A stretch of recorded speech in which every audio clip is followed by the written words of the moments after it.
तर नमस्कार सर्वांना. स्वादश्री किचनमध्ये मी शीतल आंबाडे आपले खूप खूप मनापासून स्वागत करत आहे. चला तर आज आपण बनवणार आहोत मुगाच्या डाळीच्या खुशखुशीत करंज्या. तर यासाठी लागणारं साहित्य पाहूया. सगळ्यात अगोदर आपल्याला लागणार आहे मूग डाळ, जी मी 4 ते 5 तास भिजून घेतलेली आहे. चवीनुसार मिरच्या, नंतर लागणार आहे चवीनुसार जिरं. आपल्याला मूग डाळ परतून घेण्यासाठी म्हणजे बेटर बनवण्यासाठी लागणार आहे तेल, थोडीशी हळद, लसूण पाकळ्या आणि कोथिंबीर. आणि त्यासाठी चवीनुसार लागणार आहे आपल्याला मीठ. तुम्हाला जसं तिखट हवं असेल तसं तुम्ही मिरच्या ॲड करू शकता. आम्हाला थोडंसं स्पायसी लागतं त्यामुळे मी थोड्याशा मिरच्या जास्त वापरल्या आहेत. तर मग चला मग आपण बनवणार आहोत मुगाच्या डाळीच्या खुसखुशीत करंज्या. आता आपण हे सर्व जिन्नस मिक्सरमध्ये काढून घेणार आहोत आणि मग त्यासाठी आपण एक डो तयार करून घेणार आहोत.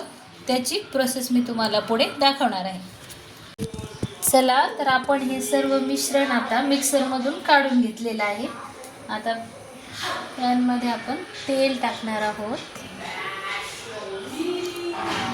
त्यानंतर हे जे मिक्सरमधून काढलेलं बेटर आहे ते आपण आता तेलामध्ये ॲड करणार आहोत. हे छानसं असं परतून घ्यायचं आहे. यामध्ये आपण थोडंसं वाटणामध्ये मीठ थोडंसं ॲड केलेलं होतं. तर आणखी आपण हे थोडंसं मीठ आणि हळद घालणार आहोत. हे सर्व मिश्रण छानसं परतून घ्यायचं आहे आपल्याला. हे छानसं खमंग वास सुटला, छानसं परतलं. यामध्ये आपण मूग डाळीची जी रवा पेस्ट करून घेतलेली आहे ती आपण त्यात ॲड करणार आहोत. हे लगेच परततं, याला जास्त वेळ लागत नाही. हे पहा, मस्त असं घमघमाट सुटलेला आहे.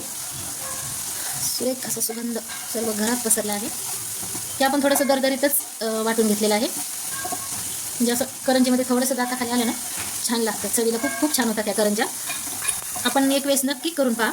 यासाठी आपल्याला डो बनवायचा राहिला आहे. त्यासाठी आपण मैदा वापरणार आहोत. मैदा आणि थोडंसं गव्हाचं पीठ घेणार आहोत डोसाठी. हे सर्व आता मिक्स झालं आहे. छानसा सुगंध मस्त सुटलेला आहे, याचा मस्त परतलेला आहे. आता यात आपण ॲड करणार आहोत जी आपण मूग डाळीची पेस्ट बनवली होती ती.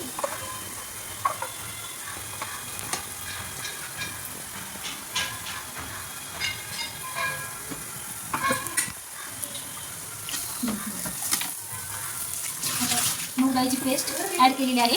आता ती मस्त मिक्स करून घ्यायची आहे आपल्याला. यामध्ये अशी मस्त एकजीव मिक्स मस्त करून घ्यायची आहे. खूप सुंदर कलर आहे त्याला. चला तर आता हे बेटर छानसं परतलेलं आहे. मस्त असं सुकं झालेलं आहे हे. आणखी थोडंसं याला आपण परतून घेणार आहोत आणि 2च मिनटं फक्त आपण एक थोडीशी वाफ काढून घेणार आहोत याची. पहा, मस्त असं साईड मस्त असं झालेलं आहे. मोकळं मोकळं असं मस्त दिसते बघा. जेणे की करंजीचं सारण बनवलं आहे आपण तिखट. बेटर आपण आता यानंतर बनवून घेणार आहोत. सर्वप्रथम आता हे आपण काय करूया, 2च मिनटं फक्त आपण वाफवून घेणार आहोत.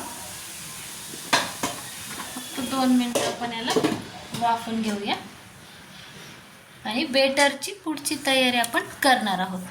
2 ते 3 मिनटं झालेले आहेत. आता आपण बघूयात सारण कसं झालेलं आहे. हां, बरोबर छान असं मस्त मोकळं झालेलं आहे हे सारण. मस्तपैकी सुटसुटीत असं झालेलं आहे. आता हे सर्व आपण थंड करून घेणार आहोत गॅसवर खाली घेतल्यानंतर. बघा, एकदम असं सुटसुटीत अगदी करंज्यामध्ये भरता येईल असं मस्तपैकी हे तयार झाले आणि एकदम खमंग असा वास सुटलेला आहे घरात. तुम्हाला पाहिजे असेल तर तुम्ही कोथिंबीर यात वरून ॲड करू शकता. आमच्या घरात जास्त कोथिंबीर आवडत नाही त्यामुळे मी हवी तेवढीच टाकलेली आहे. त्यामुळे आपण तुम्हाला हवे असेल तर कोथिंबीर पण तुम्ही वरतून ॲड करू शकता. आणि हे बघा आता मस्तपैकी हे सारण तयार झालेलं आहे. अगदी मोकळं मोकळं मस्त बघा दिसतच असेल. मस्त असा पिवळा हिरवा कलर असा मस्तपैकी आलेला आहे याला. आणि आता हे थंड करून आपण आता थंड करून घेणार आहोत. आणि थंड झाल्यानंतर एकदम सुटसुटीत होणार आहे. चला मग आता आपण बनवून घेऊया. डो याच्यासाठी लागणार आहे तो डो आपण बनवून घेणार आहोत. आता गॅस बंद करूया आणि डो बनवायला घेऊया. आपण डोसाठी थोडंसं गव्हाचं पीठ आणि मैदा घेतलेला आहे. त्यात थोडंसं चवीपुरतं मीठ घालणार आहोत. आणि त्यानंतर आपण त्यामध्ये तेलाचं मोहन घालणार आहोत. कडकडीत तेलाचं मोहन आपण यामध्ये घालणार आहोत. आणि पीठ असं व्यवस्थित पद्धतीने आपण मळून घेणार आहोत.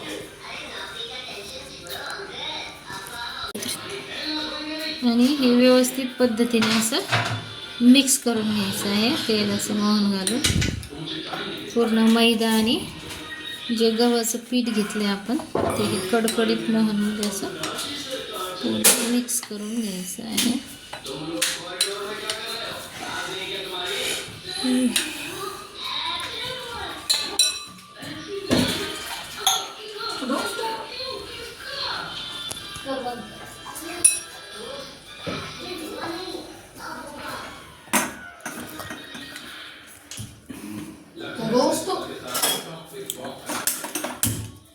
सर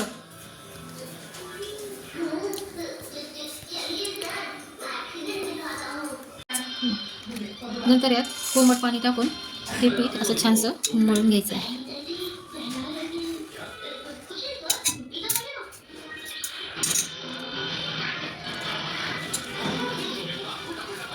पीठ थोडंसं मळून घेतल्यानंतर 15 मिनटं आपण याला रेस्टला ठेवणार आहोत. 15 ते 20 मिनटं आपण हे रेस्टसाठी ठेवणार.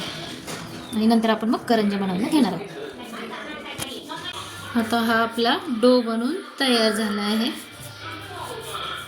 आता हा आपण थोडंसं रेस्ट करायला ठेवणार आहोत.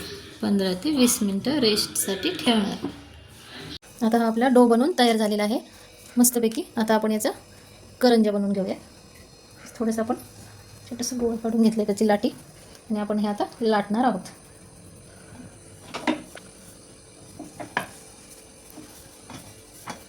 छान अशी गोल लाटी आपण बनवून घेणार आहोत. अशी गोल मस्त पान बनवणार आहोत याचं छानसं असतं. पुरीसारखं गोल लाटून घ्यायचं याला पातळमध्ये.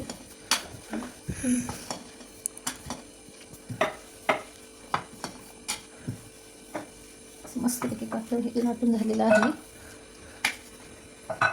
पाहू शकता छान कडा त्याच्या व्यवस्थित लाटून घ्यायचे आहे. आणि नंतर हे असं भरायला सारण आपण मग अशी बनवलेलं आपण यात भरणार आहोत. जेवढे बसेल तेवढं सारण आपण यात भरायचं आहे. आणि नंतर ह्या करंजीच्या कडा अशा दाबून घ्यायच्या आहेत आपल्याला. तुम्हाला हवं असेल तर तुम्ही ह्याला डिझाईन पण करू शकता, मुरड पण घालू शकता. पण आपण ही सध्या प्लेनच ठेवणार आहोत. या पद्धतीने आपण आता सर्व करंज्या लाटून भरून घेणार आहोत. अशा प्रकारे आपल्याला एक एक करंजी तळून घ्यायची आहे. पहा कशी टम्मक होत आहे तेलामध्ये. अशा प्रकारे थोडी गोल्डन ही करंजी आपल्याला तळून घ्यायची आहे. चला तर आता या प्रकारे आपण सर्व करंज्या तळून घेऊ. पहा मूग डाळीच्या करंज्या किती खुसखुशीत. आणि पहा लगेच तुमच्या लक्षात येत असेल एवढ्या अशा मस्त क्रिस्पी झालेल्या आहेत. तुम्हाला एक मी तोडून दाखवते. हे पहा मस्तपैकी अशी मस्त सारण भरलेलं आहे. एकदम सुंदर अशा चविष्ट अशा ह्या झालेल्या आहेत. नक्की तुम्ही पण करून पहा. आणि व्हिडिओ आवडला असेल तर लाईक सबस्क्राईब करायला विसरू नका. Thanks for watching.